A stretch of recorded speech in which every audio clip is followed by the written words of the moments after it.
marka su-aasha waxa weeye xagee ka bilaabi lahayd koonkee ugu fiican aad iibsan lahayd sidee ku kala xulanaysaan intaan oo kun oo coin oo kala duwan waa arrin madax xanuuna waa arrin dadka ku cusub suuqan ay aad iyo aad ugu wareerayaan markuu qofku suuqa soo galo wuxuu isku dayaa asxaabtiisii hore oo waxaan uu kasoo maqlay ama hadduu doono internetka ama facebook ama social media meeshu doonaba kasoo maqle inuu dib ugu noqdo uu balta isku dayo inuu fahmo xagee ka bilaabi kartaa meeshan waa meel lagu wareerayo dhowr kun oo xabo oo coins ayaa ku jira marka xagee ka bilaabaysaa qofka badanaa inta caadiga qofka caadiga oo averageka wuxuu suuqa la soo galaa ilaa $1,000 haddaan kasoo qaadan qofka Soomaaliyeed qof 100,000 iyo 1 milyan gelinaya oo Soomaaliya wuu yar yahay hadduuba jirana wuxuu haystaa dad khabiir u ah oo lacag siinayo oo ayaga la talinaya hadhow qofkaas la talinaya ayaa jira laakiin dadka averageka ama dadkeena caadiga anagoo kale ah badanaa suuqa waxaan la soo galnaa $1,000 ugu badnaan marka aan $1,000 aan example usoo qaato marka anigaas ka soo qaado $1,000 ay haystaa suuqan oo ku cusbahay waxaa laygu yiri lacag ayaa laga sameeyaa dad qaarkoodna waxay igu sheekeeyeen waaba ka taajiri kartaa meeshaan suuqan markaan soo galo saad halkan kugu sheegay aad ayaa ugu wareeraysaa coinka iibsan lahayd meesha ka iibsan lahayd sidee u kala xulanaysaa keebaa faa'iido dhali kara keebaa ku khasaari karin mid keebaa xalaala mid keebaa xalaal ahayn bal iska daa waxay qabanayaan ayagu waa baab gooniga badanaa dadka waxaan ku arkay inaysan arrintaas badanaa wax xiiseynayn waxay coin ku qabtaan badanaa horey waxaa laga jecel yahay coinkee xalaala hadduu ugu fiican yahay qofka ugu fiican ama coinkee si degdega lacagtaada ugu soo ceshan kartaa ama uga faa'iidi kartaa marka waxaan isku dayayaa insha allah arrintan aad u sharxo oo aan inta aan ka fahansanahay aan dadka usoo bandhigo marka dadku waxay u kala qaybsadaan dadka talada siiya ama youtube ku arki kartaan ama social media ku arki kartaan oo ayagu macnaha laga filanayo inay xoogaa suuqan ay khibrad kugu dheer yihiin dhowr qaybood 3 qaybood ayaan kala qaybiyay aniga kuwa aaminsan suuqan inay bitcoin kaliya yahay oo bitcoin waa mid ugu sareysa bitcoin kaliya inuu yahay oo ayada kaliya ay habboon tahay haddii aad lacag gashanaysid inaad iyada gashatid groupkaas waa groupka anigu isku tiriyo inaan ku jiro waayada dambeeto waagi hore kuma jirin laakiin waaga dambe oo dhan waxaa u badnahay groupkaas group kale waxaa jira iyaguna ku dhahaya maye 10 xabo ugu sareysa geli oo lacagtaada u kala qaybi kunkaagii midkiiba 100 geli 10 xabo ugu sareysa ada 10 ugu horeeya markaan ka tagno lacagta stable coin kuwa loo yaqaan tether iyo USDC da labadaas midda number 3 ku jirta iyo midda numberka 6 ku jirta labadaas ayagu ma koraan meeshaas taagan $1 ayay weligood taagan yihiin marka ayaga lacag maalgashi lama samaysto ayaga lacagtaada si temporary ama xilliga dhow ayaa lacagtaada lagu kaydsadaa si dollar ahaan oo kale adoo dollar haysta wey marka laakiin ayaga lama maalgashto haddaan labadaa ka tagno oo 10 xabo usoo kala gudubno waa ilaa avalanche kasoo bilow bitcoin ilaa avalanche dad qaarkood waxay ku leeyihiin oo qaybi groupka saddexaadna waxay ku leeyihiin coinan ayuu gacanta ku xusheen oo ay ku leeyihiin tusaale ahaan litecoin 100 geli midaan la ICB 100 kala geli Monero mid kala geli waxay kaloo ku leeyihiin hadeer hashgraph ayadana 100 kala geli aduu 10 ayuu u aaminsan yihiin markay xoogaa soo akhriyeen inay 10 ugu fiican yihiin ayay kuu sheegayaan ama 5 ama 6 number bay kuu sheegayaan ku leeyihiin 6da kala geli lacagtaadii ama 3da coin geli ama 10 ka badan bay ku leeyihiin geli group kale ayaa jira oo ah aan badanaa hadda 3 baa laakiin haddaa mid kale ku daro oo ah group ku dhahaya war meeshan pagekan hore dhanba ka gudub pagekan hore badanaa waa lacagtooda already value-gooda way gaareen 1 bilyan ku dhawaad bay marayaan qaarkoodna way ka sareeyaan waxa aadaa page-ka hoose hadda hoos usoo dego oo 100 xabo ugu horeysa oo jeedaa page-ka koowaad waxay ku leeyihiin page-ka saddexaad iyo page-ka shanaad iyo kuwaas aad sababta ay ku leeyihiin kuwaas aad waxa weeye market cap-ka value ay ku joogaan hadda kan market cap-kiisa kan ugu hooseeya hadda page-ka ugu horeeya 100 kan ku jira value-giisu waa $500 million waa 500 oo milyan ayay value-giisu coin-kan maraya sida hadda website-kan uu noo sheegayo laakiin pages kale haddaa aadid meesha halkan 500 ka maraysa kuwa kale waxay marayaan 100 milyan ama ka yar qaarkood waxaa arkaysa qaar 10 milyan maraya marka waxay aaminsan yihiin dadkaas groupka afraad intaan usoo noqon group-yada kaleeto coin-ka hadduu 10 milyan maraya value-giisu inuu 10 jibaar oo kor u kaco oo faa'iido sameeyo waqti badan kuma qaadanayso iyo lacag badanba labaduba oo hal qof oo dhowr group yar oo lacag geliyay ayaa coin-kii hal mar cirka geyn kara oo coin-kii 10 milyan marayay value-giisu waxay ka dhigi karaan 100 milyan laakiin coin-ka hadduu 500 oo milyan maraya iyo 1 bilyan uu maraya lacag aad iyo aad iyo aad u badan ayaa kor u kicisa hal mar kicisa marka waxay ku leeyihiin coinankan waaweyn oo value-ga badan ku fadhiya iska ilow kuwa yararkaa geli groupkaas ujeedkooda ugu muhiimsan waxaa weeye inay lacag degdega sameeyaan oo badan haddana si kastaba ku sameeyeen riskina ma kala jecla mana badanaaba waxay ka faa'iidaan badanaaba riskiga badanaaba kama fakeraan coinkan uu leeyahay iyo faa'iidadu leeyahay iyo xalaal miya badanaaba xooga ma saaraan ayagu ujeedkoodu waxa weeye coinkee si fiican u kici kara oo degdeg lacag looga samayn kara marka groupkaas listiga kuma darinba ayagu banaanka ka dhigay marka $1 ay haystaa suuqa ayaa soo galay lacagteydii waxaan u kala qaybiyey dhowr coin asxaabteyda qaarkood ayaan dhageystay dhowr coin ayaa kula qaybiyey $1,000 waxa ii noqotay 1,500 kasoo $1,000 waxa ii noqotay 1,500 500 oo faa'iido ayaan helay marka waxaa dhacda badanaaba qofka hadduu 1,500 sameeyo dadka qaarkood markay suuqa soo galayaan waxay u fakeraan $1 haddaa hadda meeshaan gashataan oo 500 oo faa'iidaa ka heshid alxamdulilah 500 ba meesha faa'iiday 1,500 saa kala bax meesha shantaadi 1,500 hawsha rabtay awal hore inaad ku qabso dadka qaarkood oo suuqan soo galayaan waxay u fakeraan qaab ah inay meeshaan lacag weyn ka sameeyaan ujeedkooda ma ahan 500 inay faa'iidaan inay 1,000 faa'iidaanna ma ahan inay 2,000 faa'iidaanna ma ahan ujeedkooda waxa weeye kunkooda ugu yaraan inuu 10x u noqdo 10 jibaar ama 100 jibaar oo macnaheedu waxa weeye kunkii ay heleen inay $10,000 u noqdo ama $100,000 ugu yaraan u noqdo marka soo gashid suuqii adigu labada group ayaa badanaa marka hore tahay markaa gashidna waxaad isugu soo shubanaysaa aniga intaan arkay in groupka dambe oo ah in lacag badan aad samaysid oo ah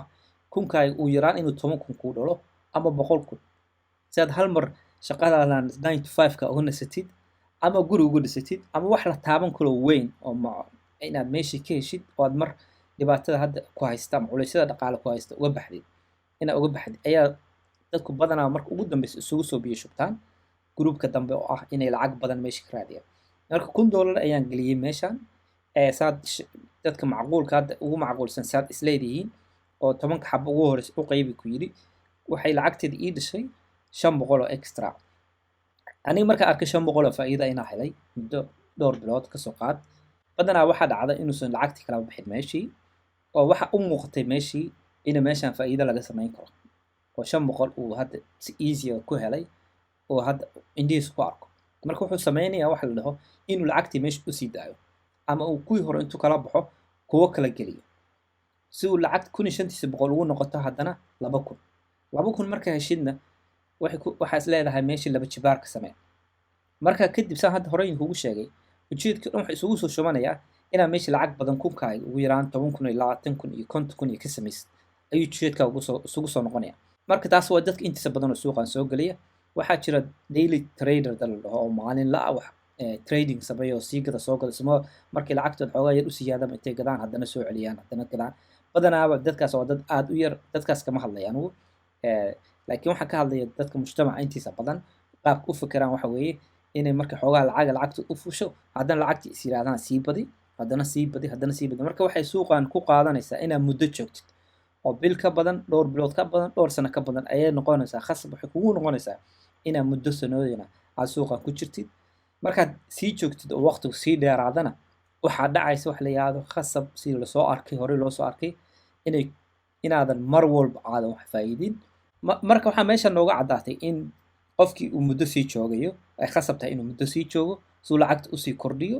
ilaa waxa u muuqatay faa'iido meesha inay faa'iido laga samayn karo muddadaasna sanad iyo ka badan way noqon kartaa marka haddaa mar muddo sii joogaysa waxaa dhacaysa ama dhacday sida taariikhda lagu hayo in ay wax walba hoos usoo dhacaan oo tusaale ahaan 1,500 faa'iido joogtay marka hore shantiiba inaad weydid weliba kunkii hore alafahaaga gelisay inay 800 ama 700 noqoto ayay u badan tahay inay dhacdo markaa muddo kusii jirtid markaad minus noqotid oo lacagtaadii kunka ahayd 700 500 gaarto suuqan waxaa ku khasbantahay inaad sii joogtid inta badan dadku say sameeyaan qofna wuu yaryahay inuu loss lacagtiisa sameeyo oo 500 iska gado oo 500 ama 600 markaa haysto uu kala baxo meeshii uu faraha ka qaado suuqan waa yaryahay dadku way sii joogaan marka sii joogtid waxaa sii badanaya waqti sanadka sii joogisi 2 sano 3 sano waxaa dhici karta lacagtaadii lagugu sheekeeyay coinanka kale u kala qaybi coinanka inay hawada ka baxaan ama aysan sooba noqonba oo meeshaas ku baaba'aan marka aan dib ugu noqono bull rankii 2017 markii bitcoin ugu horeysay 19,000 gaartay oo dadka badanaa ay wada maqleen haddaa markaa soo geli lahayd oo $1 wadan lahayd oo lagugu sheekeyn lahaa 10 ugu horeysa ama dhowr iyo 10 ugu horeeya u qaybi lacagtaadi bal aan intuso qaabka u kala horeeyeen markaas si ay macnaha u kala sareeyeen bitcoin ayaa ugu sareysay ethereum ku xigtay laakiin saa u jeedaan number 3 waxaa ku jirta bitcoin cash maanta bitcoin cash number 3 iyo number 10 midna kuma jirto hoos ay ku jirtaa waxaa kaloo XRP Ripple waxay ku jirta afar xilligaas Litecoin iyadana 5 bay ku jirta haddana kuma jirto IOTA midda la dhaho Dash meel hoose ku jiraan Name meel ku jiraan kuwa aad u hooseeyaan waxaa kaloo ku jirta Monero waxaa ku jirta EOS tan 13 ku jirta waxa ay kuwan gatay waagaas ama markaan soo galay sidaan kale lagu sheekeeyay waxa lagu yiri coinka Bitcoin lacagtaada ha wada gelinin kuwa kale u qaybi kuwan kale ayaa lacag degdeg ah sameyn karta EOS kuwa lacagteeda ugu badan geliyay ahayd haddana intuso 2021 markii haddana bull ranking kala dhacay oo Bitcoin meesha ugu sareysay gaartay 69,000 saa halkan uga jeedaan tobankan way kala duwan yihiin tobankii ka horeeyay saad u jeedaan oo wax badan ayaa iska bedelay oo kuwa badan oo hadda Bitcoin Cash number 3 ku jirtay kuma jirto maanta waxaa kaloo hadda 12 ku jirta Terra Luna oo markaas kacsanayd oo aad dadku u ammaani jireen maantana way u jeedaa inay xataa 0 way ka hooseysaa 0 lacagtaadii waxaa lagu dhihi lahaa geli Terra Luna dad badan ayaa lagula taliyay Terra Luna hala gashto markaas halka uga jeedaan 2021 iyo 2017 iyo 2020 iyo hadda kan maanta la marayo 2024 tobanka ugu horeeya waa isbedeleen qaarkood sida Terra Luna dhulkay gashay siiray noqotay haddaa lacagtaadii gelin lahaydna saas ayay lacagtaada ku waayi lahayd ama ku barbur lahayd marka waxaa kaloo intusaya website-kan la dhaho coin go live la dhaho wuxuu tusaa ama intusaya coinanka hadda tusaale ahaan xilligii ugu sareysay coin walba xilligii ugu sareeyay meesha ugu sareysay u gaaray ayuu halkan intuu hadda mines ka joogo ayuu ku tusaya si hadda halkan uga jeedaan bitcoin xilligii ugu sareysay 4 bilood ka hor bay ahayd waxayna ka hooseysaa xilligii ugu sareysay 18% wax saa u weyn maaha Ethereum 47% ayay ka hooseysaa hadda laakiin waxaa rabaa inaan tuso XRP oo kaleeto Ripple 83% ayay mines ku jirtaa waxaana xilligii ugu dambeysay ay all time high ay gaartay markaas xilli ugu sareysay waxay ahayd 6 sano ka hor bay ahayd ilaa wili 6 sano dib ugu soo noqon inay meesha ugu sareysay ay gaarto wili mayson macnaha mayso soo gaarin waxa kaloo kamid ah kuwaas oo kaleeto Dogecoin ayaa kamid ah 3 sano ka hor ayay meesha ugu sareysay gaartay 2021 86% ayay mines macnaheedu waxa weeye qofkii Dogecoin gatay dad aniga aan aqaan personally ayaa jira Dogecoin gatay wax xilligaas 2020 oo lacag gashaday oo loogu sheekeeyay Dogecoin ayaa ka fiican Bitcoin kuwan lacag Dogecoin iyo kuwa kamid ah la midka gashta dad oo loogu sheekeeyay oo 2020 lacag intay galay ilaa hadda lacagtooda mines tahay 86% ay mines yihiin ayaa jira Cardano sidoo kaleeto 89 ayay mines tahay xilliga ugu all time high gaartay oo laba sano ka hor ahayd marka waxaan inii tusay waxaan uga hadlay waxa weeye suuqa marka soo gashay $1 la soo gashid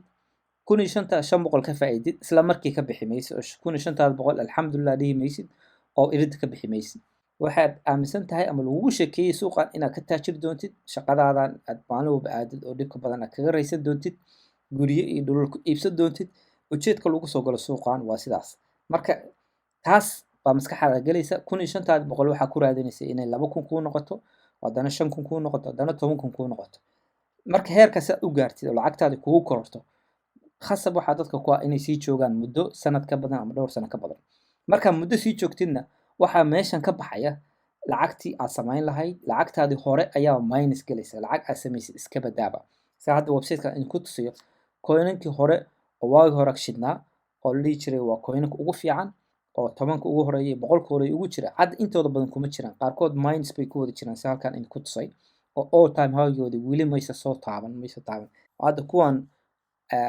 kor jooga oo maanta lagu faaninayo oo lagu leeyahay near protocol baa fiican waxaa fiican ICB baa fiican waxaa fiican kuwa kala fiican lagu sheekeynayo inay ayaguna maalin noqon doonaan sidii 2017 oo graafkan hadda 2017 bay ahaayeen oo aan kugu sheekay iOS baa aniga dad badan igu sheekeeyeen waagaas iyo dad khubaro ah oo internet ku jira oo ay dhihi jireen iOS waxay bedeli doontaa Ethereum waa Ethereum killer ayaa la dhihi jiray maantana waa kan waa iyaduna aad u hooseysaa lacagtii aan geliyey boqolkiiba 80 90 way maqanta lacagta kuwan kaleeto hadda boqolka xaba ugu horeysa ku jira qaarkood waxaa dhici karta inaydan magacooda xataa idin arkinin oo ay hawada ka baxeen coinin waxay ahaayeen laakiin waagaa shidna waxaa ka mid ah neo oo la dhihi jiray waa chinese ethereum waa coin fiican la dhihi jiray lagu shekeyn jiray dadka halagata la dhihi jiray maanta waa aragtay say tahay waa hoos bay jirtaa lacagtaada haddaa waagaa gashan lahayd maanta waxay ahaan lahayd lacagtaada minus ayay ku jiri lahayd marka calcumuum marka isku soo duuduub waxa weeye suuqan waxa khasaba markaa $1,000 soo gashid 1,500 kuu noqoto inaad sii joogi doontid oo lacagtaada lacag ka badan aad kusii raadin doontid marka haddaad wax badan sii joogaysid oo sanad iyo 2 iyo 3 iyo 4 sii joogaysid waxaa marka lagama maarmaara inaad u fakartid si macquula oo aad dib isugu laabtid oo dib u xisaabtantid oo tiraahdid lacagtayda xagee ugu fiican oo aan gashan karaa sida tusaale ahaan qofka hadduu kambani kula yimaado kambani la lacag gashan rabtid waa inaad kambaniga soo baartid kambaniga muxuu qabanayaa ma xalaalba ma fiican yahay xagee lacagta ka samaynaya sidee lacagta u samaynaya dadkooda maxay yihiin waxaas dhan waa inaad ka fikirtid markaad waxaas dhan ku qanacdid inaad lacagtaada gashatid aniga iyo dadka ila midka ah muddo aan kusoo jirnay suuqan ilaa 2017 markan waxaan dhan kusoo khasaarnay oo aniga marka waxaas dhan kusoo khasaarnay ujeedkeena ma ahan horta inaan dadka ka celino meel faa'iido ku jirto hadda ethereum hadday lacag ka heli lahaayeen ama solana lacag laga samayn lahaa inaan ka celino ujeedkeena ma aha naguma jirto laakiin ujeedkeena waxa weye markaan kusoo gubanay anaga inaan dad kale uga digno inaysan ayaguna meesha kusoo guban wadadii aysan marinin ay si macquula u fakaraan oo wax akhriyaan oo fahmaan horta suuqan gebi ahaan muxuu qabanaya muxuu yahay faa'iidada joogta muxuu coinkan ethereum muxuu qabanayaa maxay tahay problemku xalinayo problem jira ma yahay mise waa wax dad company qof iyo ashkhaas ay samaysteen oo rabaan inay intay lacag sameeyaan tokenkan ethereum lagu tusayo waa qof token uu samaystay annaga nala mid ah bitcoin cash sidoo kaleeto kuwan kaleeto kulli waa qof company lacag u samaystay marka laga reebo bitcoin lacagtii problemka xalinayso dhowr jeer horena waa kasoo sheekeynay waa wax la fahmi karo qof walba u fahmi karo hadduu waqti yar geliyo oo ah meeshan hal problem ayaa jira oo problemka ku saabsan ama dhibaatada ku saabsan lacagtii oo faraha ka baxday inflationka oo faraha ka baxay dowladihii oo lacagta iska daabacaya dagaaladii oo iska batay waxaas dhan oo keenayaan lacagta iyo dowladaha iyo bangiga dhexe oo lacagtii daabacaya lacagta problemka ku saabsan way suuqan cryptocurrency loo aasaasay marka waxaan kaloo dhan laakiin coinkan kaleeto dhan qof si fiican kugu sharxi kara problem xalinayaan ma jiraan application ayaa dushooda lagu dhisi karaa lagu leeyahay smart contract weeyaa lagu dhahayaa smart contract application way blockchain ugu baahan yihiin blockchain wax easy maahan waa wax lacag badan ku fadhiya inaad application dushiis lagu dhiso oo blockchain kamaniyaasha ay ku shaqeeyaan wax faa'iido laga samayn kara maaha waa wax aad iyo aad expensive ah marka waxaan dadka kula taliyaa inaad daawataan videogan ninkan la yiraahdo Sayfuddin iyo ninkan Lex interview ku soo qaaday maalin dhowtana Twitterka ay soo geliyay si fiican ayuu u sharxayaa video 4 saac soconay way hoos baan soo dhigi doonaa waa videoyaasha anigu aaminsanahay inuu ugu fiican yahay ninkan waa ninka Bitcoin standard qoray waa ninka buug ugu caansan oo 1 milyan oo copy ka badan laga sameeyay qoray marka wuxuu sharxayaa in Ethereum iyo kuwa kale ka hooseeyaba inaysan yihiin wax aan loo baahnayn oo coin aan muhiimad lahayn meeshan kaliya inay tahay Bitcoin marka waxaan isku dayayaa haddaad Ingiriiska fahmaysaan inaan hoos soo dhigo videoga daawada 4 saac buu soconayaa haddaad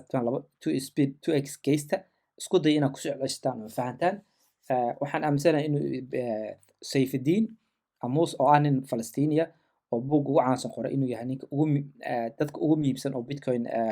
aad ka fahmi kartaan aniga si ila tahay inuu yahay waxaa arkaysa dad qaarkood ku doodaya oo dhahaya MySpace ayaa jiri jiray haddana waxaa bedelay Facebook iyo Twitter iyo kuwaas ayaa bedelay so lagama yaabo Bitcoin in la bedelo oo aad technology iska ooliya oo Ethereum iyo Solana iyo kuwa kale soo ma bedeli karaan iyo Dogecoin iyo Shiba iyo wax la midka waxaan leeyahay Bitcoin ma aha wax 2008 la aasaasay hadda halkan uga jeedaan Bitcoin waa teknolojiyo badan iyo ra'yo badan oo isu tagtagay oo ilaa 40-50 sano soo socday hadda graafkan uga jeedaan ilaa 1970 ayaa habda wax lagu soo darayay adeegooyinkan qaabkay Bitcoin ku timid hal hameen iskama imaan ninka Satoshi-ana hal wax ayuu soo kordhiyay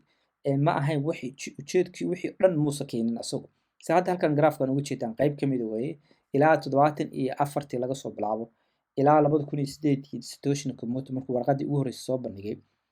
waxaa ku socday waxbaa lagu soo darayay maalin waxaa lasoo darayay waxa la dhaho sida u shaqeeyaan proof of work oo sida bitcoin waxay ku dhisan tahay proof of work baa la dhahaa maalin waxaa la dhaho hashka si u shaqeeyaan maalin kale qolo kale waxay keeneen David Chaum nin la dhaho ayaa wuxuu keenay blank signature waxa la dhaho halkan uga jeedaan marka waa movement soo socday muddo dheer ilaa toddobaatanayadii iyo lixdameeyadii soo socday ma ahayn wax 2008 la aasaasay bitcoinna waa sida internetka oo kaleeto internetku waa applicationka internetku waa protocolka hoose oo wax walba ku dhisan yihiin soo maaha hadda website-ku wuu imaan karaa websiteyo badan oo yimid oo internet ku shaqayn jiray oo hadda baaba'ay ayaa jira laakiin waxaa weli baabi'in oo weli basekii oo weli meesha yaalla waa internetkii oo weli shaqaynaya oo weli muhiimadiisu leedahay marka bitcoin waa basekaas oo kaleeto sida internetkii oo kaleeto oo dusheeda wax badan lagu dhisi karo dadka qaarkood waxay ku doonayaan bitcoin waa slow waa qaali lacag sidii shaaha laguma gadan karo lagumaba talagelinba bitcoin aniga ila tahay waxay ugu muhiimsan waxa weeye haddaad $1 milyan hadda haysid oo UK $1 milyan pound rabtid inaad ka qaadid oo Soomaaliya geysid wax sahlan ma aha waa in lagu qabtay u badan tahay in lagu dhacay u badan tahay xataa haddaa lacagtaadu lacag xalaala tahay oo si saxa u soo heshay way dhib badan tahay inaad diyaaradda la raacid oo waddanka kala degtid weliba aad ayay u dhib badan tahay marka bitcoin lacagtaas weyn oo la kala gudbinayo ama dowladuhu kala gudbinayaan ama lacagta badan oo la kala gudbinayo ayay xal u tahay lacagta shaaha lagu kala gadanayo ani waxaan aaminsanahay in layer 2 wax la dhaho oo dusheeda bitcoin ku dhisan inuu xalinayo waana xaliyaan sida hadda lightning oo kale ayaa jira oo bitcoin korkeed ku dhisan oo ashaaha ku gadan kartid oo aan waxba fiya laga qaadanin isla secondkiina qofkii kale ama dukaankii lacagtiisa ugu dhacayso waxaa kaloo jira qolo kale oo hadda layer kale oo kasii sareeya oo la dhaho e-cash waxa la yidhahdo maalmahan iyo liquid iyo ayagana jira oo ayagana sii fududeeyey oo lacag la-aan si lacag aad u yar oo sentiyaal aad diri kartid weliba bilaash ku diri kartid ayaa haddana soo baxay marka waxaan aaminsanahay any application oo muhiima in bitcoin korkeeda laguba dhisi karo oo baahiba loo qabinba coinankan kaleeto oo wax kuu sheegaya ku dhahaya waxbaan qabanaynaa oo ujeedkooda keliya inuu yahay coinka ay soo saarteen hadda ethereum markay soo baxaysay niman baa ayaa guri isku soo xiray niman ayaa guri isku soo xiray coinan badan ayay meel ku xaraysteen intaas oo 100 oo coin oo 1000 oo coin ayay meel dhigteen kadibna dadkii ayay kusoo daayeen marka waxa macnaheedu waxa weeye inay lacag daabaceen sida dowladihii oo kaleeto inay lacag daabaceen oo aniga kasoo qaad haddaan hadda maanta lacag daabaco waa la xirayaa adiga haddaa lacag daabacdo waa lagu xirayaa waxa lacagtu meel cidlaa kama timaado waxay ku imaataa waagi hore ku imaan jirtay dahab ayay kusoo bixi jirtay marka sheekadaas waa sheeko dheer oo faahfaahin u baahan marka ethereum iyo BNB iyo hadday rabaan inay apple oo kaleeto noqdaan iyo microsoft way noqon karaan cid u diidan malahan kambaniyaal caadi bay noqon karaan laakiin doodaydu waxa weeye ma noqon karaan lacag waxayna meeshan suuqan u jeedaan inay lacag noqdaan maxaa yeelay waxay soo saareen tokenkan mid walba token ayuu leeyahay circulation ku jira intaanu coin ayaa circulation ku jirta BNB inta circulation ku jirta u jeedaan waxaan oo dhan circulation ku jira arkaysaana waa lacag ay daabaceen waa sidii lacagtii ayay u shaqaynaysaa aniga saas aan aaminsanahay marka waxaan filayaa inaad fahanteen dadkeena dhahaya suuqan bitcoin ayaa ugu muhiimsan ee bitcoin hala gato sababta u leenahay inaad fahanteen ayaan qiyaasayaa marka haddaad sugaysaan 2 sano 3 sano 4 sanoba why bitcoin ma sutaan ayadaa ugu performance fiican haddaad dhowr sano sugaysaan sida history lagu soo hayo marka inaad intaad sugi lahaydeen dhowr sano oo haddana lacagtiini coinki lacagta geliseen soo noqon waayi lahaa aniga waxaan sameeyaa shaqsiyan bitcoin ayaan gelin lahaa kunkayga oo aan sugi lahaa 10 sano iyo ka badan iyo 5 sano iyo ka badan waxay u badan tahay inaan lacagtaydii faa'iido iyo double iyo kasii badanba inaan ka helo bitcoin keliya intaan gashto waana gadan kartaa bitcoin khasama inaad 60 iyadoo maraysa yani kugu sheekeeyay bitcoin way tagtay 60 bay maraysaa macnaheedu ma aha inaad gelin karin lacagtaada $1 $100 inta dunta ayaa gelin kartaa bitcoin percentage kacadana ayay faa'iideysaa dad badan oo hadda waxaa arkaysaa ninka Michael Saylor oo kale ku dhahaya sida predictionkiisu yahay inay gaari doonto halka xabo bitcoin 3 milyan iyo 45 milyan qaarkood ku leeyihiin marka haddii 3 milyan 45 milyan gaarto oo $1,000 ka ay gashateen saas kale ayay percentage-kaas ayuu kor u kacaya oo waxaa dhici karta meesha inaad ka heshay lacaga guri ku gadan lahayd sidaad ku fakeraysidba marka ujeedku maaha inaan ka cayrinayno dadka meel kale oo faa'iido badan ay ka heli lahaayeen